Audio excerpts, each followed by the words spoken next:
welcome back to another movie review. Today we are talking about Ocean's 8. This is a continuation of the Ocean's remake from early 2000s. So this is set like, I don't know, 10, 20 years later.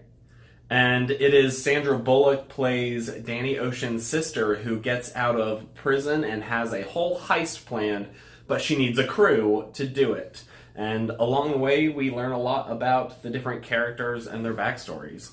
So the plot for this one and the heist for this particular movie was to rob the Met Gala. And they are taking a necklace off of Anne Hathaway's character's neck and replicating it and stealing it that way. And I thought the plot was pretty good. Like, it was nothing outrageously different for a heist movie, but I enjoyed it. Like, the fun twists and tricks along the way were fun, and I enjoyed it. Yeah, I felt like it was your pretty standard heist movie. I didn't feel like it did anything that crazy, but it also didn't do anything bad. Like, I had a good time watching it. I think the strongest point of the film is all of the actors and all the characters that they play. So you obviously have Sandra Bullock and Cate Blanchett playing like the main two, the Clooney and Pitt characters. And I think they do a really good job. I think their chemistry brings a lot to the film, and for the two characters who I think are on screen for the most time, they bring a lot of fun that I feel like the pretty normal plot doesn't necessarily bring to it. They had really good chemistry. I was kind of disappointed that they didn't make this a torrid lesbian romance by the end of it. But despite that, everybody else on the team was fantastic. You had, Rihanna and Aquafina. Is that how you say her name? Is that how you say her name? I have no idea. That one. Who else do we have? Mindy Kaling. Anne Hathaway, as I said, is the main character since she's the one they're stealing from, and it was a fantastic cast. I very much enjoyed it. I thought all the characters popped really well and were their own people. I didn't feel like anybody really got lost in the background. Yeah, I felt like you had fun and got to know each of those characters. It made me want more time with each of the characters, what I'll say. And as we left the theater, I even said, I'm excited if they do another one, just because now that they've all been established as part of the group, then you get to just move on to them actually just being themselves, and that was, I think, the most fun. Well, and I also hope that it's a little intentional that they did Ocean's 8, which leaves room for a 9 and a 10 before you get back to the original Ocean's 11.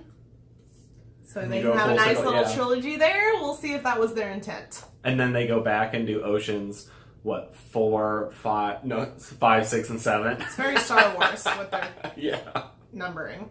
A standout element of this movie for me personally was the wardrobe. I mean, you're dealing with the Met Gala. Like, you're going to have fantastic outfits. But besides that, I want all of Cate Blanchett's, pantsuits. Oh, so good looking. Like, everyone is just so polished and delightful. I think this film is obviously going to draw a lot of comparisons to the original Ocean's 11 because... Well, the remake of the original. The 2000s version. Yeah, since it is a continuation, I think a lot of people go back to Ocean's 11 with George Clooney and Brad Pitt and compare those, since it's set in the same universe, following the same, characters, and you even have some surprise cameos in there. And because if you're comparing the two, there are a couple things that I noticed. The first thing is I felt like the plot, like we said, was pretty straightforward.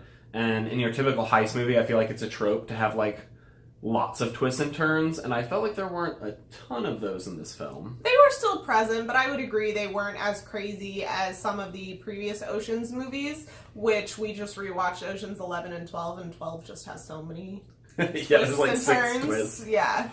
Which isn't necessarily a bad thing for the film, but when you're comparing it to the original, it does seem a little simpler and not quite as complex in terms of their plots.